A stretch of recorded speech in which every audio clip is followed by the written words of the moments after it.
तो हम Riemann series integrals पढ़ रहे हैं और रीमान सीरीज इंटीग्रल के लेक्चर में आज हम दो रिजल्ट्स प्रूफ करेंगे।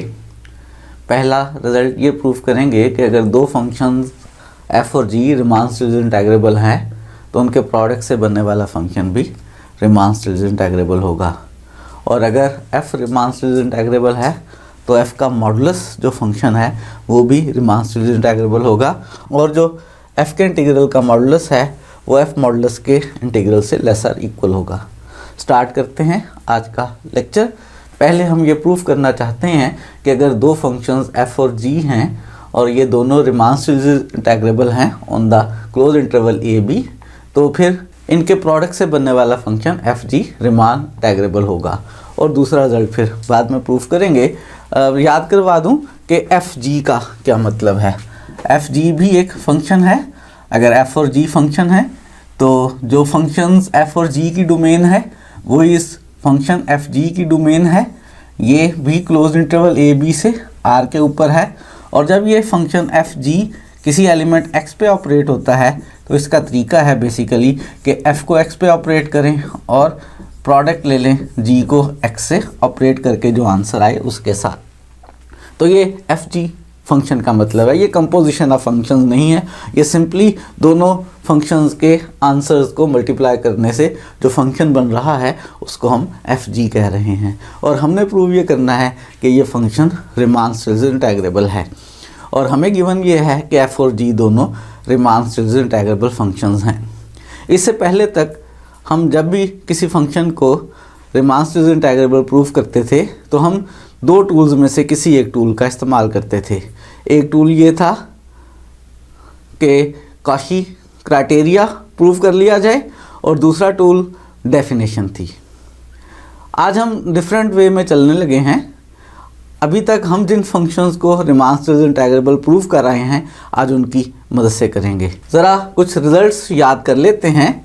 एक रिज़ल्ट ये था कि अगर f जो है वो रीमान सीरीज इंटीग्रेबल है a से b पर और f के जो आंसर्स हैं वो स्मॉल m से कैपिटल M के दरमियान हैं, और जो फंक्शन फाई है वो स्मॉल m से कैपिटल M वाले क्लोज इंटरवल पर डिफ़ाइन किया गया है और फाई फंक्शन कंटिन्यूस है, तो फिर इन दोनों फंक्शंस की composition phi of f of x जो है वो भी रीमान सीरीज इंटीग्रेबल फंक्शन होगा।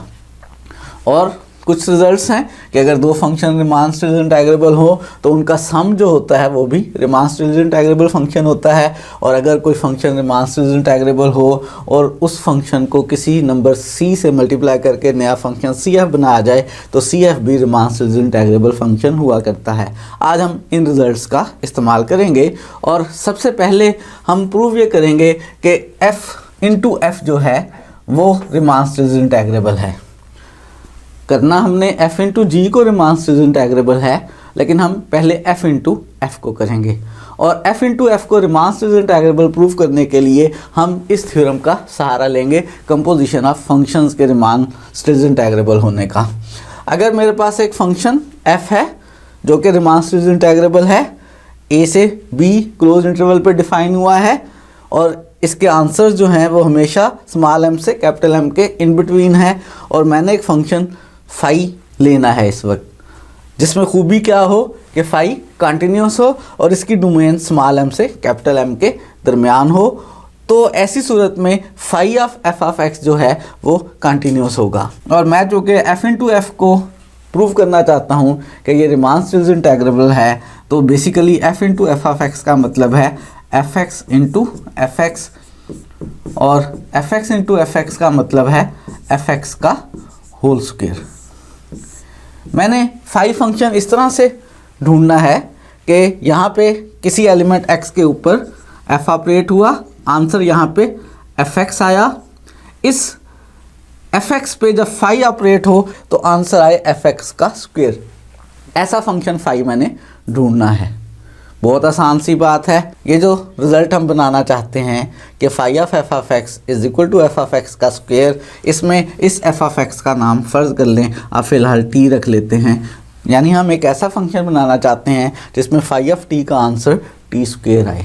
तो अगर हम ऐसा फंक्शन फाई बना लेंगे तो इस फाई की जब गिवन f के साथ कंपोजिशन करेंगे तो वो बेसिकली f इंटू एफ या एफ स्क्वेयर बन जाएगा और प्रूव हो जाएगा कि F square Riemann series integrable है। और जब F square Riemann series integrable prove हो जाएगा तो फिर हम इन दो थ्योरम्स का इस्तेमाल करते हुए उसकी मदद से f इंटू जी को रीमान सीरीज इंटेग्रेबल प्रूफ करेंगे। तो प्रूफ लिखना स्टार्ट करते हैं। सपोज कर लेते हैं कि f के आंसर स्मॉल m से कैपिटल M के दरमियान है। ज़रूर ऐसा ही होगा। क्यों होगा ऐसा? क्योंकि फंक्शन रीमान सीरीज इंटेग्रेबल है और रीमान सीरीज इंटेग्रेबल होने के लिए सबसे पहली कंडीशन होती है कि फंक्शन को बाउंडेड होना चाहिए। बाउंडेड फंक्शन उसी वक्त होगा जब उसके आंसर सारे दो नंबर्स के दरमियान होंगे। वो दो नंबर्स हमने स्मॉल m और कैपिटल M सपोज कर लिए हैं और हम डिसाइड कर चुके हैं कि अब हमने जो फंक्शन फाई बनाना है स्मॉल m से कैपिटल M से r के ऊपर, उसका फार्मूला रखना है phi of t is equal to T square. तो हम फार्मूला बना रहे हैं फाई स्मॉल m से कैपिटल M टू r और क्या फंक्शन बना रहे हैं कि फाई ऑफ t इक्वल है टी स्क्वेयर के। अगर ये फंक्शन कंटिन्यूस है तो हम कंपोजिशन ऑफ फंक्शंस का जो रीमान सीरीज इंटेग्रेबल का थ्योरम है वो इस्तेमाल कर सकते हैं। क्या phi of t is equal to T square continuous है? Phi of t is equal to T square को आप बहुत आसानी से चेक कर सकते हैं कि आप इसकी डोमेन सारे रियल नंबर्स भी ले लें तो किसी भी c के ऊपर इसकी लिमिट और वैल्यू सेम है, ये फंक्शन कंटिन्यूस है। तो ये जो हमने फंक्शन फाई बनाया है ये कंटिन्यूस है। अगर ये कंटिन्यूस फंक्शन है तो phi of F of X जो है वो रीमान सीरीज इंटेग्रेबल फंक्शन है और phi of F of X जो है वो बेसिकली क्या बन रहा है? एफ ऑफ एक्स का स्क्वेयर या कह लें F square. F square function जो है प्रूव हो गया कि एफ स्क्वेयर फंक्शन जो है ये रीमान सीरीज इंटेग्रेबल फंक्शन है। एफ स्क्वेयर तो रीमान सीरीज इंटेग्रेबल प्रूव हो गया, लेकिन मैंने f इंटू जी को रीमान सीरीज इंटेग्रेबल प्रूफ करना है। उसके लिए मैं बेसिक रिजल्ट इस्तेमाल करने लगा हूँ। कौन सा वाला?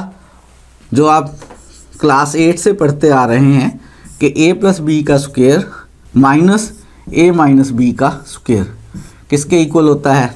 जब ये दोनों स्क्वेयर एक्सपैंड करें और माइनस करें तो सिंप्लीफाई करके आंसर 4 इंटू ए बी आ जाता है। बस अगर यहाँ मैं a प्लस बी की जगह f प्लस जी ले लूँ और f माइनस जी ले लूँ, f प्लस जी इंटेग्रेबल होंगे इस रिजल्ट की वजह से और f माइनस जी इंटेग्रेबल होगा c को -1 ले लेने से। तो f प्लस जी इंटेग्रेबल हैं, f माइनस जी इंटेग्रेबल हैं। f इंटेग्रेबल हो तो f का स्क्वायर इंटेग्रेबल होता है, यानी f प्लस जी का स्क्वायर इंटेग्रेबल होगा। अगर यहाँ मैं f ले लूँ और यहाँ g ले लूँ और f माइनस जी का स्क्वायर भी इंटेग्रेबल होगा। दोनों स्क्वायर इंटेग्रेबल हैं। कोई भी फंक्शंस इंटेग्रेबल हों तो उनका डिफरेंस इन दोनों की मदद से बनाया जा सकता है कि इंटेग्रेबल होता है, तो ये भी इंटेग्रेबल है और 4g और f जो है वो इंटेग्रेबल हो गया। लेकिन मुझे 4gf को इंटेग्रेबल प्रूव नहीं करना या 4fg को इंटेग्रेबल प्रूव नहीं करना, मुझे तो fg को इंटेग्रेबल प्रूव करना है। कोई मसला नहीं है, इसको 1/4 से मल्टीप्लाई कर लें, इस रिजल्ट का इस्तेमाल कर लें तो 1/4 इंटू 4g यानी gf इंटेग्रेबल है। मैं यहाँ पे gf लिखूँ या fg लिखूँ एक ही बात है, क्योंकि बेसिकली जो फंक्शंस का प्रोडक्ट है वो उसकी इमेजेस को मल्टीप्लाई करना है और इमेजेस चूँकि रियल नंबर्स में हैं तो fx इंटू gx लिखा जाए या gx इंटू fx लिखा जाए एक ही बात है। f इंटू g या g इंटू f फंक्शन एक ही बात है। मिक्स नहीं करना है, ये फंक्शंस की कंपोजिशन नहीं है। f नॉट g और g नॉट f दो डिफरेंट फंक्शंस हुआ करते हैं। बारकात एक डिफ़ाइन होता है, एक डिफ़ाइन भी नहीं होता, लेकिन यहाँ g इंटू f या f इंटू g एक ही बात है। तो f इंटू g चूँकि रीमान सीरीज इंटेग्रेबल हैं इसलिए f प्लस जी और f माइनस जी रीमान सीरीज इंटेग्रेबल हैं। इस थ्योरम का इस्तेमाल करके प्लस हो गया और CF में C को माइनस लेकर माइनस जी हो जाएगा और फिर इसका इस्तेमाल करके f माइनस जी भी रीमान सीरीज इंटेग्रेबल हो गया।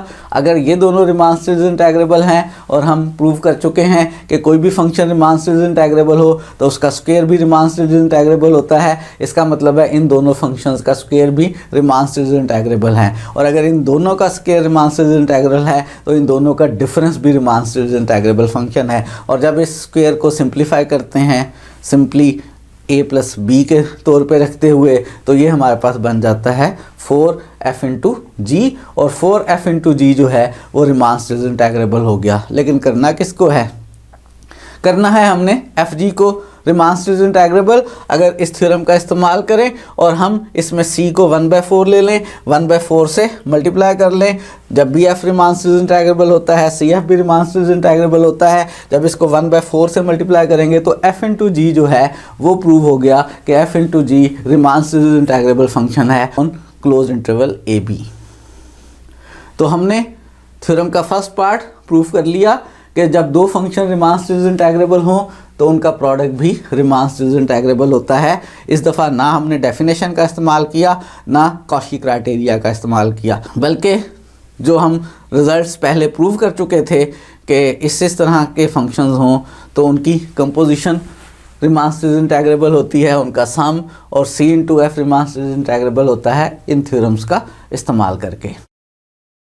सेकंड पार्ट की तरफ बढ़ते हैं। सेकंड पार्ट में हमें दिया है कि f Riemann series integrable function है और हमें प्रूव ये करना है कि जो f का मॉडुलस है वो भी रिमान सीरीज इंटेग्रेबल फंक्शन होगा। ना सिर्फ ये प्रूव करना है बल्कि ये भी प्रूव करना है कि f के इंटीग्रल का modulus lesser equal to f modulus का इंटीग्रल है। फिर हमने उसी तरह से थ्योरम्स का इस्तेमाल करना है। एक तो इसी बात का कि कंपोजिशन ऑफ फंक्शंस होती है अंडर दीज कंडीशंस और इसका कैसे इस्तेमाल किया जाए। इस्तेमाल हम ऐसे करना चाहते हैं कि अगर यहाँ पे मेरे पास x था, उस पर f ऑपरेट किया, f ऑफ x आया और जब इस पर फाई ऑपरेट करें तो f मॉडुलस फंक्शन बन जाए। f मॉडुलस फंक्शन याद करवा दूं क्या होता है। अगर f फंक्शन है मेरे पास a b से r पे तो f मॉडुलस भी मेरे पास एक फंक्शन है a b से r पे, और ये f मॉडुलस जो है जब किसी एलिमेंट x पे ऑपरेट होता है तो बेसिकली f को x पे ऑपरेट करते हैं और उस आंसर का मॉडुलस ले लेते हैं। अब आंसर लाना चाहते हैं fx का मॉडुलस। फाई ऐसे fx पे ऑपरेट किया जाए कि fx का मॉडुलस आ जाए, यानी फाई ऑफ fx का मॉडुलस। अब मुझे बनाना है फंक्शन फाई। क्या करूं? जैसे प्रीवियस केस में किया था। ये fx जो है, इस fx को अगर मैं t एज्यूम कर लूं तो फंक्शन जो फाई मुझे बनाना है उसकी डेफिनेशन, उसका फार्मूला मेरे पास आ गया कि phi of t is equal to T modulus रख लिया जाए। अगर फाई ऑफ t को टी मॉडुलस रख लूं तो फाई जो है वो कंटिन्यूस है, इस कंडीशन को सेटिस्फाई कर रहा है और मेरा मसला हल हो गया। साबित हो जाएगा कि जो f ऑफ x का मॉडुलस है वो भी एक रिमान सीरीज इंटेग्रेबल फंक्शन है। तो सपोज कर लेते हैं उसी तरह से जैसे पहले किया था कि f के आंसर स्मॉल m से कैपिटल M के दरमियान है। क्यों सपोज कर रहे हैं? क्योंकि मुझे इस्तेमाल करना है इस थ्योरम का। इस थ्योरम के लिए f के आंसर्स को दो नंबर्स के दरमियान होना चाहिए और f के आंसर्स दो नंबर्स के दरमियान हैं, क्योंकि रिमान सीरीज इंटेग्रेबल फंक्शन हमेशा बाउंडेड होता है। और f के आंसर्स अगर स्मॉल m से कैपिटल M के दरमियान हैं तो मैंने फंक्शन बना लिया स्मॉल m से कैपिटल M वाले क्लोज इंटरवल पे और फंक्शन का फार्मूला रख लिया phi of t is equal to T modulus. ये जो फाई मैंने बनाया है ये r से r पे बनाया जा सकता है। तो यहाँ पे मैंने स्मॉल m से कैपिटल M के दरमियान डिफाइन कर लिया है, कोई हर्ज की बात नहीं है। डोमेन को मैंने पूरे रियल नंबर्स लेने की बजाय उसका एक सबसेट ले लिया है। Phi of t is equal to T modulus. क्या ये फंक्शन कंटिन्यूस है? जी बिल्कुल, ये फंक्शन कंटिन्यूस है, तमाम रियल नंबर्स पे कंटिन्यूस है। कोई भी नंबर c लें, लिमिट निकालें, वैल्यू निकालें, सेम आंसर आता है। एक नंबर 0 है जिस पे गड़बड़ का चांस लगता है, क्योंकि बेसिकली जब हम कहते हैं कि टी मॉडुलस तो टी मॉडुलस से हमारे पास पीस वाइज फंक्शन बनता है। किस तरह से कि अगर t 0 या 0 से बड़ा नंबर हुआ तो हम आंसर लिखेंगे t, और अगर t 0 से छोटा नंबर हुआ तो हम आंसर लिखेंगे -t। लेकिन अगर ऐसे भी फंक्शन की डेफिनेशन है तो 0 से बड़े नंबर्स के लिए तो हमेशा t है फंक्शन का आंसर और ये कंटिन्यूस फंक्शन है। 0 से छोटे नंबर्स पे फंक्शन का आंसर -t है। 0 से छोटा कोई भी c लें तो हमारे पास इसकी लिमिट और वैल्यू सेम आते हैं, सिर्फ एक जगह ख़तरा है 0 पे लिमिट हल करते हुए हमें लेफ़्ट और राइट लिमिट हल करना होगी। लेकिन अगर आप उसको भी हल करेंगे तो आंसर हमेशा लिमिट का और फंक्शन की वैल्यू का सेम आएगा, फंक्शन कंटिन्यूस ही है। तो जो फंक्शन हमने फाई बनाया है वो हमने कंटिन्यूस फंक्शन बनाया है।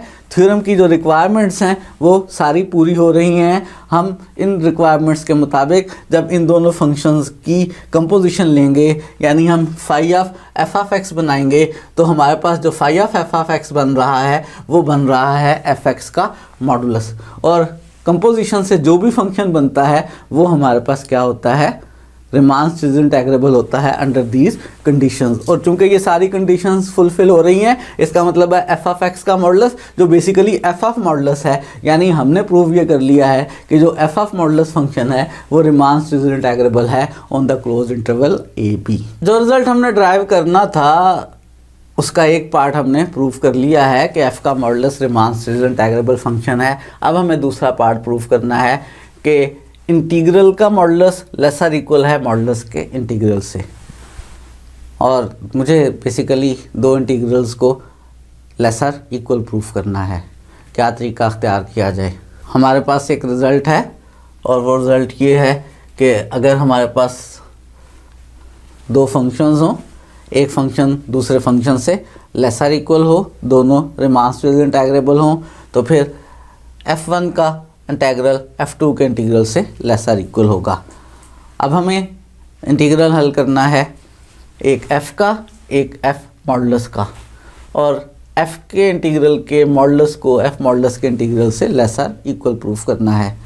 जब हम बात कर रहे हैं f की और f मॉडुलस की, तो आपको बहुत अच्छी तरह से याद होना चाहिए कि जो हमारे पास f मॉडुलस होता है वो f से ग्रेटर और इक्वल होता है, जो f मॉडुलस होता है वो माइनस f से भी ग्रेटर और इक्वल होता है। मॉडुलस लेने पे नेगेटिव नहीं रहता, f मॉडुलस f से भी ग्रेटर और इक्वल है, f मॉडुलस माइनस f से भी ग्रेटर और इक्वल है। और अब अगर हम इस थ्योरम का इस्तेमाल करें जो अभी मैंने आपके सामने लिखा है कि जब भी दो फंक्शंस रिमांस इंटेग्रेबल हों, एक फंक्शन दूसरे फंक्शन से लेसर इक्वल हो, तो लेसर इक्वल वाले फंक्शन का इंटीग्रल भी दूसरे फंक्शन के इंटीग्रल से लेसर इक्वल होता है। अगर f जो है वो f मॉडुलस से लेसर इक्वल है तो f का जो है हमारे पास रिमान इंटीग्रल जो है वो f मॉडुलस के रिमांस इंटीग्रेबल से लेसर इक्वल होगा। इसी तरह से चूँकि माइनस f जो है वो f मॉडुलस से लेसर इक्वल है, तो माइनस f का जो इंटीग्रल है वो f मॉडुलस के इंटीग्रल से लेसर इक्वल होगा। बनाना मुझे क्या था? बनाना मुझे था कि f के इंटीग्रल का मॉडुलस f मॉडुलस के इंटीग्रल से लेसर इक्वल है। फिलहाल मैंने बनाया है कि f का इंटीग्रल f मॉडुलस के इंटीग्रल से लेसर इक्वल है और f के इंटीग्रल का माइनस भी f मॉडुलस के इंटीग्रल से लेसर इक्वल है। और याद कर लेते हैं कि x का मॉडुलस किसके इक्वल होता है। जैसे अभी थोड़ी देर पहले भी मैंने बताया था, x का मॉडुलस x के या माइनस x के इक्वल होता है। अगर आप इस पूरे नंबर को x समझें, इस इंटीग्रल को, तो बेसिकली हमने प्रूव ये कर दिया है कि ये x इससे लेसर इक्वल है, ये माइनस x इससे लेसर इक्वल है, और x और माइनस x दोनों किसके बराबर होते हैं? x मॉडुलस के। तो अगर x मॉडुलस x आए तो यहाँ पे x मॉडुलस लिख सकते हैं जो कि इससे लेसर इक्वल है। अगर x मॉडुलस माइनस x आए तो ये माइनस x भी इससे लेसर इक्वल है। तो इसको जहन में आप x अज्यूम करते हुए कह ये सकते हैं कि x का मॉडुलस जो है वो f मॉडुलस के इंटीग्रल से लेसर इक्वल है। और x मैं किसको कह रहा हूँ? और x मैं f के इंटीग्रल को कह रहा हूँ। तो बेसिकली मैंने प्रूव कर लिया है कि इस इंटीग्रल का मॉडुलस f मॉडुलस के इंटीग्रल से लेसर इक्वल है। यही रिज़ल्ट हम प्रूफ करना चाहते थे। आज के लिए इतना ही रखते हैं, मज़ीद चीज़ें सीखेंगे आने वाले न्यू लेक्चर्स में।